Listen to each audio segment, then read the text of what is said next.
বন্ধুরা, তো আমি ছট পুজোর সময় আমার ছট পুজোর সময় একটা শাড়ি পুড়ে গিয়েছিল, মানে সেটা অ্যাক্সিডেন্ট মনে করো। তো তো ভাবলাম শাড়িটা ফেলবো, কেমন লাগে, মানে এত টাকা দিয়ে কেনা পর আর এত পছন্দের একটা শাড়ি।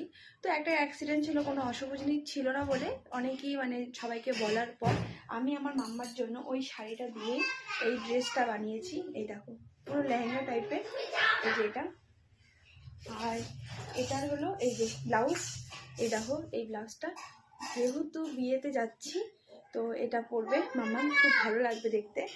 তো আর এটা হলো ওড়না, তো খুব সুন্দর বানিয়েছে, মানে খুব সুন্দর, মানে এগুলো সব আমার আইডিয়াতেই করেছিলাম, মানে এইভাবে করে করবো।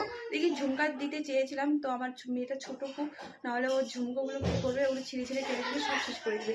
তার জন্য কাপড়ের এই ঝুমকোগুলো বানিয়েছি। আর দেখো তো পুরোটাই কিন্তু দেখো ঘের টাইপের, পুরোটাই দেখো কত সুন্দর, একদম অনেকটা লং দিয়েছে, অনেকটা লং, তো দেখতে খুব ভালো লাগবে। তো এটা পরের বছর পরতে পারবে, তো আরও 2-3 বছর পরতে পারবে সুন্দর করে। তো